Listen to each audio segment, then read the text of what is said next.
Hey guys welcome to my new blog. आज गोटे छोट भोजी होर अच्छी संडे अच्छी आज आउ चिकेन एक काटा हो नदी भोजी हम नदी मझीरे भोजी हम चलतु नदी में देखा आउ सब सामग्री किणी सारा नदी की जा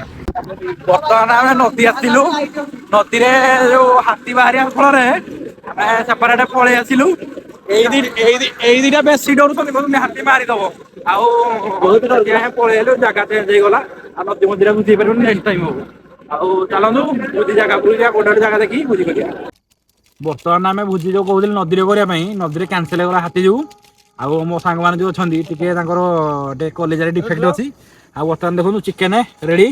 ଆଉ ମସଲା ପିଆଜ ଫିଆଜ ସବୁ ଏଗର ଅଛି କଟିଂ ଚାଲିଛି। ଆଉ ବର୍ତ୍ତମାନ ଆକୁ ମ୍ୟାରିନେଟ କରିବା ପାଇଁ ରଖିଦବା ତାପରେ ତେଲ ଗରମ କଲା ପରେ ଆପଣ ଦେଖାହେବା। ଚାଲନ୍ତୁ ତେଲ ଗରମ କରିବା ଫାଷ୍ଟ ଗ୍ୟାସ ଗ୍ୟାସ ପଛକରେ ଅଛି ଗ୍ୟାସ ଲଗେଇକି ତେଲ ଗରମ କରିବା ଚାଲନ୍ତୁ। ବର୍ତ୍ତମାନ ଆମର ଷ୍ଟାର୍ଟ ହେଇଗଲା ବର୍ତ୍ତମାନ ଚିକେନ ମ୍ୟାରିନେଟ କରିବା ପାଇଁ ଆମେ ଜିନିଷ ପତ୍ର ମସଲା ସବୁ ପକେଇଦବା ଫାଷ୍ଟ ଅଣ୍ଡା ପକେଇବା ଫାଟୁଛି ତ ମୋ ସାଙ୍ଗ କହୁଛି ଫାଟୁଛି କାହିଁ ସାଙ୍ଗସାଥି ଭିତରେ ଏଇଭଳି ଆଉ ଚିକେନ ମିର୍ଚି ପାଉଡରଟା ନାହିଁ ଅଦା ରସୁଣ ପେଷ୍ଟ ପକେଇଦବା ପ୍ରୋଫେସନାଲ ରୋଷେଇଆ ନୁହଁ ଆମେ ଯାହା ସବୁ ପକା ହବ ସାଧା ସିଧା ନୁହଁ ପ୍ରୋଫେସନାଲ ରୋଷେଇଆ ନୁହଁ ଡଲାର ମିସ୍ତ୍ରୀ ଆଉ ପାଣି କଣ ଦବୁ ପାଣି ଦେଖେ ଏଇଥିରେ କେତେ ପାଣି ବାହାରିଲାଣି ଚିକେନରୁ ପାଣି ବାହାରିବ ଦେଖୁନ କେତେ ପାଣି ବାହାରିଲାଣି ଭିତରେ ପେଷ୍ଟ ଏତେ ହଉଛି ଯେ ଆଉ ପେଷ୍ଟ ନ ପଇଲେ ଭଲ କେମିତି ଘରୁ ଆମେ ଛେଚିକି ଆଣିପାରିଲୁନୁ ସେଥିପାଇଁ ଟାଇମର ଟିକେ ରହିଲା ଅଭାବ ସେଥିପାଇଁ ଚିକେନ କ'ଣ ଅଦା ରସୁଣ ପେଷ୍ଟ ଆଣିକି ସେଇଥିରେ ପକେଇଦବା ବର୍ତ୍ତମାନ ଅଦା ରସୁଣ ପେଷ୍ଟ ସରିଗଲା କର୍ଣ୍ଣଫ୍ଲୋର ପାଉଡର ଲାଷ୍ଟ ଦିଅ ହଳଦୀ ଗୁଣ୍ଡ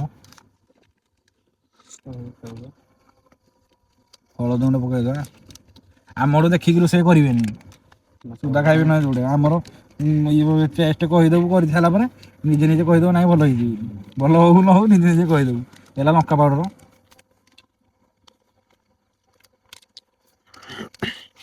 ଆଉ ରହିଲା କ'ଣ ହେଲା ଧନିଆ ପାଉଡର ଚିକେନ ମସଲା ଚିକେନ ଯୋଉ ପକୋଡ଼ାରେ ପଡେନି ଆମେ କିନ୍ତୁ ପକେଇ ଦଉଛୁ ଖୁସି ଆଉ ଏଇଟା କଣଟା ଏଇଟା ଧନିଆ ପାଉଡର ସରି ଏଇଟା ଜିରା ପାଉଡରଟା ଥିଲା ଟିକେ मिस्टेक ହେଇଗଲା थोड़ा इंग्लिश में थोड़ा कमजोर है इसलिए गरम मसला सब पकई दिया गरम मसला आग है मीट मसला चुल मसला पका रहीगला सरीगला बर्तमान कॉर्नफ्लोर पाउडर पकईकी देखो मसला फुल बर्तमान कॉर्नफ्लोर पाउडर पकईया हाफ हाफ पकईकी हाफ हाफ उड़ेगा कहीं सब गोटे जगह सब रही लुण बाहर कर लुण पकाएनि लुणटा काटी दो लुण काटी हाथ को स्वाद अनुसार लुण पकेबे स्वाद अनुसार पकेबे अधिका हो गला सागो आबो तो देखिना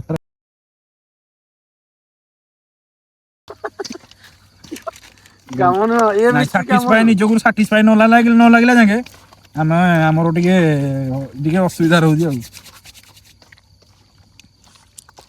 भल लुण एकाठ हो गला गोल सारा देखा बर्तमान गैस लगे गैस बाहर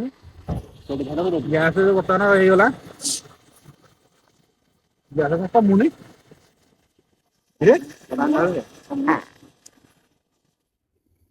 गैस कमिला कड़े बसईदवा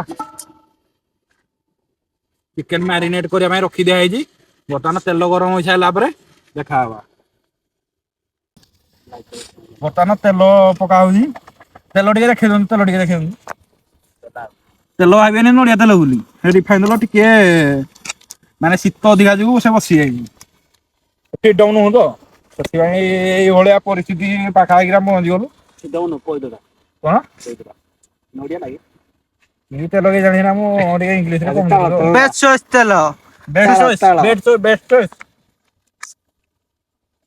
नड़िया तेल बोली भाभी भूल बर्तमान गैस रे बसईदवा ये मेल्ट है ଚିକେନ କୁ ଏଗୁରୁ ଆଣିବା ପିଆଜ ଫିଆଜ ବର୍ତ୍ତମାନ କାଟା ହବ ତେଲ ହାଫ୍ ଲିଟର ଅଣା ହେଇଛି ମାନେ ଚିକେନ 1.5 କିଲୋ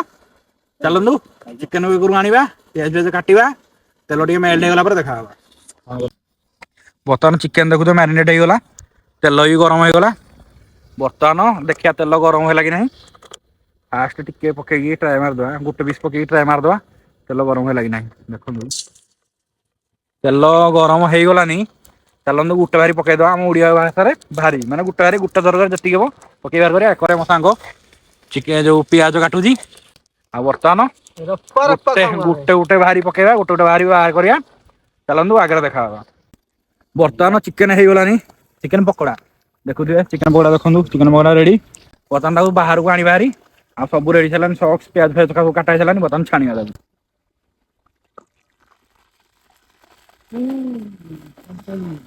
ତେଲ ଥିଲା ସରି ପାଣି ଥିଲା ସେଥିପାଇଁ ପୁରାପୁରି ମାନେ ବାହାରକୁ ଏମିତି ଡେଉଁଛି ପୁରାପୁରି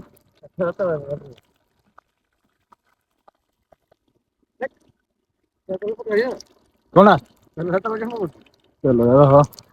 ବର୍ତ୍ତମାନ ପାଣି ଦେଲା ଟିକେ ଜାଲି ରହିଥିଲା ତ ସେଥିପାଇଁ ଏଇ ଟାଇପ ର ରିଆକ୍ସନ ସେ ଗଲା ଦେଖନ୍ତୁ ଚିକେନ ପକୋଡା ଦେଖନ୍ତୁ କୋଉ ଟାଇପ ର ହେଇଛି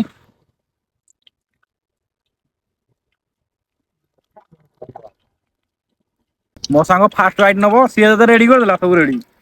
ଆଉ ସାଙ୍ଗସାଥି ମାନେ ଏଞ୍ଜୟ କର ଏମିତି ଭୋଜି କରିକି ଆମର ଗୋଟେ ଲାଷ୍ଟ ସଣ୍ଡେ ପଡୁଛି ମାସକୁ ଗୋଟେ ପୁରା ଭୋଜି ହଉଛି ଦେଖନ୍ତୁ ଚିକେନ ପକୋଡା ରେଡି ଏକର ସକ୍ସ ରେଡି ଆଉ ଗୋଟେ ଭାରି ପଡିବ ତାପରେ ଦେଖାହବା ଆଗକୁ ବର୍ତ୍ତମାନ ଗୋଟେ ଭାରି ଆମେ ବାହାର କରିସାରିଲୁଣୁ ବର୍ତ୍ତମାନ ଖାଇସାରିଲୁଣୁ ଟେଷ୍ଟ ମୋ ସାଙ୍ଗମାନଙ୍କୁ ପଚାରିବା କେମିତି ଟେଷ୍ଟ ସାଙ୍ଗ ଟେଷ୍ଟ ପୁରା ନଙ୍ଘା ଟେଷ୍ଟ ଲାଜବାବ ମୋ ସାଙ୍ଗ ଲାଜ କରୁଛି ସେ ଉଠିକି ପଳେଇଲାନି ଏକରେ ଜଣେ ଗାଡି ଆଇଲା ଟିକେ ଡିଷ୍ଟର୍ବ ହଉଥିଲା ସେଥିପାଇଁ ଦେଖନ୍ତୁ ଆଉ ଗୋଟେ ଭାରି ପଡିଛି ଟେଷ୍ଟ କଲା ପରେ ମସ୍ତ ଟେଷ୍ଟ ଆମର ଯୋଉ ଛୋଟ ଭୋଜି ଥିଲା ବର୍ତ୍ତମାନ ସରିବା ଉପରେ ମାନେ ଦେଖିନିଅନ୍ତୁ ଆଉ କେତିକି ଚିକେନ ଅଛି ବର୍ତ୍ତମାନ ଚିକେନ ପଡିଛି ଚିକେନ ବି ପଡିଛି ପିଆଜ କଟା ହଉଛି ଆପଣମାନେ ସାଙ୍ଗମାନେ ଏଞ୍ଜୟ କରନ୍ତୁ ଆମେ 4 ଜଣ ଅଛୁ ଆପଣମାନେ ଏଞ୍ଜୟ କରନ୍ତୁ କାହିଁକିନା ସଣ୍ଡେ ଥିଲା କାହିଁକିନା ମାସକୁ ଗୋଟେ ମାନେ ମାର୍କେଟ ବନ୍ଦ ରହୁଛି ତ ସେଥିପାଇଁ ଭୋଜି ଗୋଟେ ଛୋଟର ଆରେଞ୍ଜ କରାହେଲା ଭୋଜି ବୋଲେ ଖାଲି ଚିକେନ ପକୋଡା ସେତିକି ଆଉ ଦେଖନ୍ତୁ ପିଆଜ ମୋ ସାଙ୍ଗ ଏକରେ କାଟୁଛି ଆଉ ବର୍ତ୍ତମାନ କିଛି ସମୟ ପରେ ଆମ ଘରକୁ ପଳେଇବୁ ଟାଇମ ହେଇଗଲାନି ଆଉ କାଲି ଗୋଟେ ରାଇଡ ହବ ବଡ ରାଇଡ ସେଟା ଦେଖାହବା